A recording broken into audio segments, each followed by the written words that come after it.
जी अस्सलाम वालेकुम। और आज हम मौजूद हैं हमारे तालीमी मैदान के बहुत बड़े मायानाज प्रोफेसर डॉक्टर अली साजिद, और इनके बारे में थोड़ा सा बताती चलूँ। ये नस्ट स्कूल ऑफ बिज़नेस के फाउंडिंग चेयरमैन में से हैं। इसके अलावा UET में भी इन्होंने स्कूल ऑफ बिज़नेस जो है वो उसकी बुनियाद रखी। अमेरिका से PhD होल्डर हैं और साथ ही 26 से 27 साल का इनका पढ़ाने का एक्सपीरियंस है। अमेरिकन यूनिवर्सिटीज़ में भी पढ़ा चुके हैं ये 4 से 5 साल। इसके अलावा हुकूमत पाकिस्तान से तमगा इम्तियाज़ भी इनको दिया जा चुका है। बोलने को और बताने को मेरे पास बहुत कुछ है, लेकिन मेरा ख्याल है अब हम शुरू करते हैं। और आज जो हमारी जो सीरीज़ है उसका जो बेसिक थीम है, जो आज इंशाल्लाह आइंदा आप हमारे साथ इस सारी चीज़ों में हमारे साथ रहेंगे, उसका जो बेसिक कॉन्सेप्ट है वो है अफ़कारे परेशान। अफ़कारे परेशान एक बहुत ही खूबसूरत सा टॉपिक हमारा थीम है, और वो ये है कि मुंतशिर ख़यालात जो हैं वो अचानक से उसको एक जगह पे कंपोज करके रखा जाए, उसके ऊपर बात की जाए, और उसमें ढेर सारे ख़यालात को एक जगह के एक अंडर कहते हैं ना कि एक छतरी के नीचे कर दिया जाए, तो वो हिट करने पे आए तो बस फिर बहुत खूबसूरत सा हिट करे, और ना करे तो ना करे। चले बात है आज की। आज का हमारा पहला मौजू है वो ये है कि हम कायद-ए-आज़म हमारे मुअज्जिद जो कि 25 दिसंबर के हवाले से हमने सोचा कि आपके साथ कुछ चीज़ें, वो पहलू जो कि आम इंसान की आँख से ओझल रहे, और उनका हमने तकाबली हमने उनको कंपेयर किया आज के हमारे जो इस वक्त मौजूदा वज़ीर-ए-आज़म हैं इमरान खान। हमने सोचा कि हम उनके साथ, क्योंकि वो मुअज्जिद हैं, वो खालिक हैं कायद-ए-आज़म पाकिस्तान के, पाकिस्तान का ख्वाब उन्होंने देखा, और इमरान खान नए पाकिस्तान के ख्वाब के मुअज्जिद हैं। तो इन दोनों में कुछ मुमासिलत जो हमें नज़र आई, हमने सोचा कि वो हम आपके साथ शेयर करें। और इनको शेयर करने के लिए हमारे साथ मौजूद हैं, जिनका मैंने अभी तारुफ करवाया, डॉक्टर अली साजिद। तो अस्सलाम वालेकुम डॉक्टर साहब। वालेकुम सलाम। आई होप आप बहुत अच्छे से 25 दिसंबर को जो है वो सेलिब्रेट कर रहे होंगे। जिना की सोचो वो खातून का महासिल था और है पाकिस्तान, जो हमेशा कायम रहने के हम जिना को ट्रिब्यूट पेश करते हुए आज की इस नशिस्त में कोशिश करेंगे कि तकाबली जायजा लें पाकिस्तान के खालिक हज़रत कायद-ए-आज़म रहमतुल्लाह अलैह की ज़िंदगी के समाजी, माशी, प्रोफेशनल, टेक्निकल और पर्सनल एस्पेक्ट को, और नए पाकिस्तान के खालिक, आइडिया के खालिक, जिस पे लोग हंस भी रहे हैं, जिस पे लोग बज़ाहिर तनकीद भी करते हैं, और हर नई चीज़ पे शुरू में लोग हंसते हैं, तनकीद होती है। दुनिया का हासिल यही रहा है, और उसकी मुखालफत भी बेपनाह होती है। उस पर हज़रत अल्लामा इकबाल का मुझे शेर भी याद आ रहा है कि सतीसा कार रहा है अज़्ल से ताज में रोज़, चिराग़ मुस्तफ़ा भी से शरारे भूला। जब मुस्तफ़ा का चिराग दुनिया के अंधेरे कम करता है, जनाब फ़ातिमा की ज़ात अक़दस को सलाम करते हुए हम पेश करते हुए, तो उसी वक्त शरारतें शुरू हो जाती हैं बुला के सूरत। तो ये आज की गुफ्तगू हरगिज़ सियासी नहीं है, और आज की गुफ्तगू हरगिज़ किसी तारीफ या तमहीद या सना के लिए नहीं है। आज हम एक एकेडमिक प्रोफेशनल कंपैरिजन करेंगे हज़रत कायद-ए-आज़म की ज़ात के हवाले से जनाब वज़ीर-ए-आज़म पाकिस्तान इमरान खान की ज़ात से, और कुछ तारीखी हक़ाइक़ के तनाज़ुर में हम ममासलत को, कॉमनैलिटीज़ को, सिमिलैरिटीज़ को एड्रेस करने की कोशिश करते हैं। अगर हम बात करें प्रोफेशनल लाइफ की, तो दोनों ने प्रोफेशनल या तालीमी कह लें आप, तो दोनों ने लंदन से एक डिग्री ली। हज़रत कायद-ए-आज़म ने 1896 ऑनवर्ड, इस मौसूफ ने जनाब इमरान खान साहब ने अर्ली 80s में, लेट 70s में कैम्ब्रिज या ऑक्सफोर्ड की किसी एक अच्छी यूनिवर्सिटी से 4 साल की बाज़ाब्ता तालीम दी। तो फ़र्क 40, 50, 60, 70 साल का है। तो दोनों, दूसरा फ़र्क क्या है, दूसरी मुमासलत क्या है कि दोनों पाकिस्तान यानी एक बड़े कॉज के लिए वापस आए जी, और दोनों को बुलाया गया, या दोनों अपनी हुब्बुल वतनी में अंदरूनी तहरीक के हासिल के तौर पर यहाँ पे तशरीफ लाए। कायद-ए-आज़म को 8 से 10 खत लिखे अल्लामा इकबाल ने, जब वो मायूस होकर चले गए थे, और वो बाकायदा किताब छपी है, लेटर्स ऑफ इकबाल टू जिना, और कायद-ए-आज़म ने खुद छपवाई वो किताब। और उसमें हजरत अल्लामा इकबाल बार बार कहते थे मैं आपका अदना सिपाही हूँ और Muslim of South Asia leads हूँ। उन्होंने उनकी विजनरी लीडरशिप में देख लिया था कि कादम के बगैर साउथ एशिया में मुस्लिम सेपरेट होमलैंड का ख्वाब शर्मिंदा ताबीर हो ही नहीं सकता। अब तस्वीर का ये रुख हो गया। ये भी क्रिकेट में अपना इन्होंने अपने जमाने के चैंपियन रहे, वर्ल्ड कप जीता और इनको भी लाइफ टाइम अपॉर्चुनिटीज थी कि लंदन में ऑब्जर्वर बन जाएं, काउंटी क्रिकेट खेलते रहें, कुछ और नहीं तो कमेंट्री शुरू कर दें, तो ये he could make millions of dollars. इन्होंने भी प्रेफर किया कि नहीं। ये तीसरी ममासलत हो गई। अब तालीमी अमूर के बाद जाती जिंदगी में आ जाते हैं, जो बड़े बड़े लीडर्स की जिंदगी भी गोलाबारी की जद में हमेशा। तो दोनों ने दो शादियां रस की। कादम की पहली शादी में उनकी बीवी का इंतकाल हो गया, दूसरी शादी उन्होंने पसंद से की और जो उनकी बीवी का बेगम का नाम था रती जिना, रती बाई उस जमाने में एक लकाब के तौर पे इस्तेमाल होता था बॉम्बे में। She was called jewel of Bombay.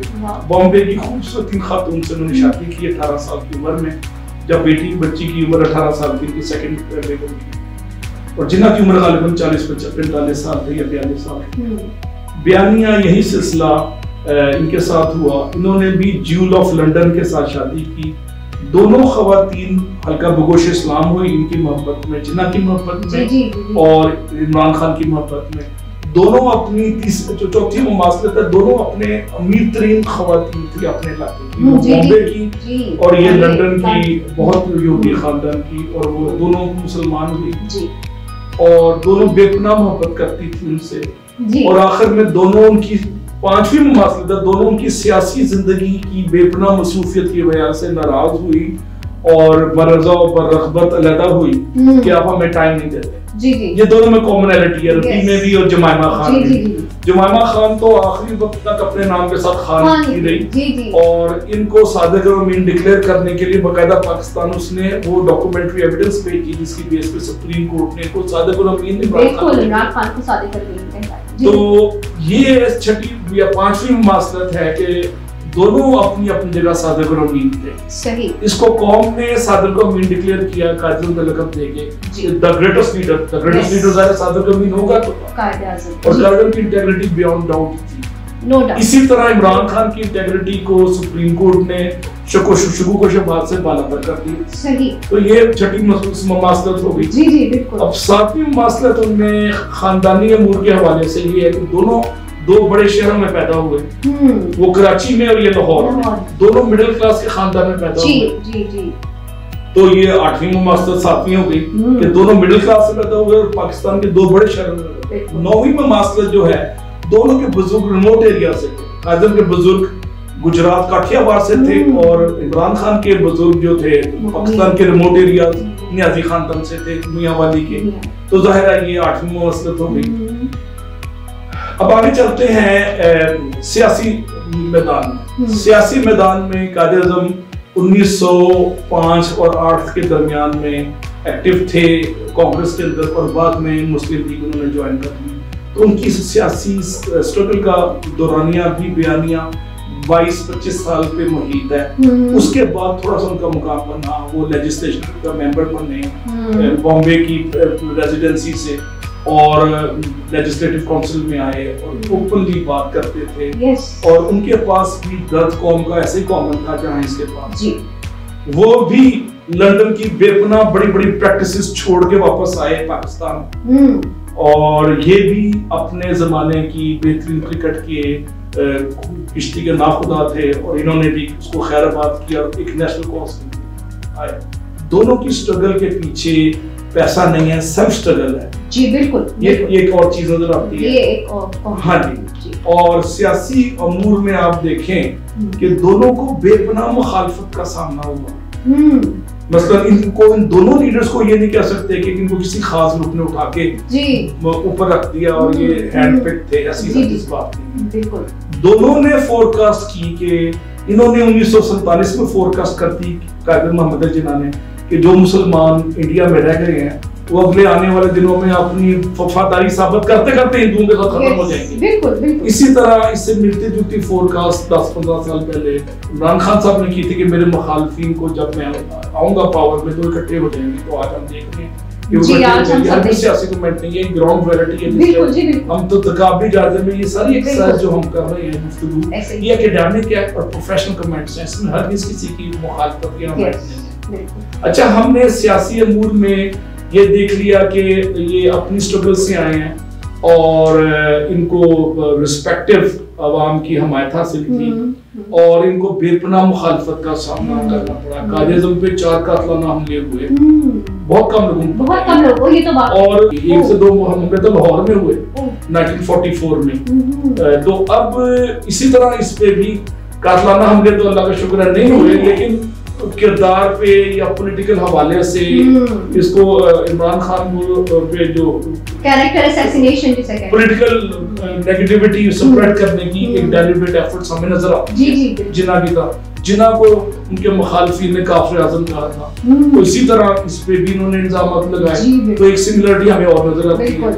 2 से 3 पॉइंट्स जो और ममासलत के तनाजुर में रह गए हैं फादर द नेशन में, जो पाकिस्तान के खालिक हैं और जो नया पाकिस्तान के तस्वुर के खालिक हैं इमरान खान साहब, उनमें जो 2 से 3 सिमिलरिटीज कॉमनैलिटीज और नजर आती हैं। दोनों तूल करते, उनका कद लंबा था 6 फुट प्लस, दोनों माशाल्लाह सोशल ग्रेस के हामिल थे। हम तो हरगिज़ ये नहीं कहेंगे खूबसूरत है, हम कहेंगे सोशली ग्रेस।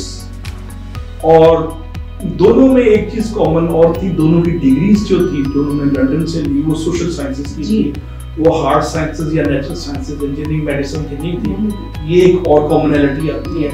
एक कॉमनैलिटी और आती है, दोनों का ड्रेस का सेंस बड़ा अच्छा था। काजल भी बड़ा हाईली सीजन प्रोफेशनल थे और उनका एटिकेट्स, मैनर्स और ड्रेस की जो चॉइस थी वो दुनिया में बेहतरीन समझी जाती थी। और अभी इमरान खान साहब वज़ीर-ए-आज़म बनने से पहले तक हमेशा ये डिसेंटली ड्रेस होते थे, अब अवामी स्टाइल में इन्होंने एक अच्छा ये भी सूट करता है, जुल्फ़िकार अली भुट्टो पे सूट करता था, सलवार कमीज जुल्फ़िकार अली भुट्टो ने मजदूरों के ड्रेस से निकाल के तो अवामी सूट बना के तो सलवार कमीज को नया हम दे दिया, नया स्टाइल दे दिया, नया स्टेटस दे दिया। और उसके साथ साथ अगर आप देखें तो दोनों शुरू में दोनों बड़े लिबरल थे, जिन्ना भी लिबरल थे और इमरान खान साहब भी लिबरल थे। अब दोनों में आखिरी पार्ट 2 में लाइफ के जब मैच्योरिटी और बालिग नजरी बढ़ी तो जिन्ना ने भी बारहा इस्लामी रियासत का तस्करा किया, जनाब रसूल बाप की अज़मत और उनकी उस बेपनाह कीदत का इज़हार करते रहे। और हिंदू और मुसलमानों में मेन रीजन ऑफ जो डिफरेंस थी वो मजहब को उन्होंने डिक्लेयर किया, जिसकी बुनियाद पर पाकिस्तान लिया गया। पाकिस्तान का मतलब क्या, ला इलाहा इल्लल्लाह को भी कदम में डोज करते रहे बाहर रहे। तो इन गुफ्तगू को इसी तरह इमरान खान साहब भी माशाल्लाह हर वक्त उनके हाथ में तस्वीर हम देखते हैं और वो रियासत मदीना की बात करना भी एक बड़ी मुश्किल बात है, उसको तंज भी करते हैं लोग, लतीफे भी बनाते हैं, लेकिन इस बात का इजहार करना भी मजहब से उनकी एक वालिहाना कीदत का और मोहब्बत का इजहार है जो एक पोस्ट में रजिस्टर किया जाता है। ठीक है, तो रियासत मदीना आज नहीं बनी, 23 साल हुजूर पाक की जिंदगी में लगे थे, तो अभी 2 साल इसमें स्टार्ट हुआ है, 70 साल की फलसफा जरूरी तो नहीं आज हो जाए। तो हो सकता है कि रियासत मदीना के अल्टीमेट ऑब्जेक्टिव को अल्लाह के फजल से हम अचीव कर लें, नियत होनी चाहिए। अल्लाह ताला पे वो इकबाल का शेर है कि कुदरत खुद करती है लाले की हिनाबंदी, कुदरत खुद करती है लाले की हिनाबंदी और मेरी मशादगी की क्या जरूरत है उसमें मानी को। यानी अल्लाह ताला की जात पे बहाने बनाती है कि लाले के अंदर जो सुर्खी है वो इसके लिए ऐसा माहौल क्रिएट हो जाता है कि लाले में सुर्खी आती है, फूल में सुर्खी आती है। फूल अपने चेहरे पे सुर्खी खुद नहीं ला सकता, उस माहौल की तश्कील के लिए स्ट्रगल करना चाहिए। उसके लिए एक चीज है ज़ौक़ यकीन। तो ज़ौक़ यकीन इकबाल के पास भी था, जिन्ना के पास भी था और मेरे ख्याल में इमरान खान के पास भी है।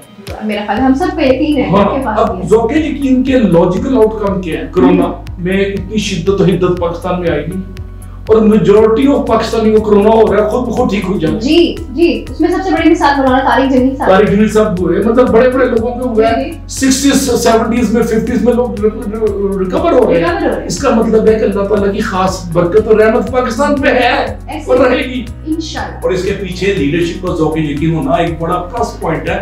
वैसे हो ही नहीं सकता, मौजूद उनके साथ होते हैं जो यकीन रखते हैं, याद रखिए। जी। और जिसके पास कुव्वत यकीन है वो ज़ौक़ यकीन का हामिल है।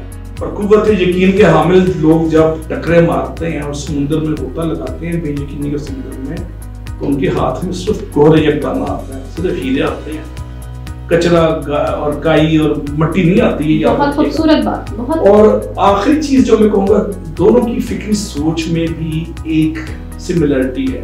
दोनों प्रो पीपल हैं। दोनों का मकसद ये नहीं है कि अपने खानदान को, बच्चों को, बेटियों को नवाजो। जिन्ना की बहन थी उसके पास कोई स्टेटस नहीं था, फातिमा जिन्ना, जिन्होंने पाकिस्तान मूवमेंट में बेपनाह काम किया और जिन्ना ने अपनी प्रॉपर्टी उल्टा एजुकेशन इंस्टीट्यूशंस को दे दी। इन्होंने भी उसकी तरह एक बड़े कॉज में नमल यूनिवर्सिटी बनाई और उसके बाद 2 अस्पताल बनाए।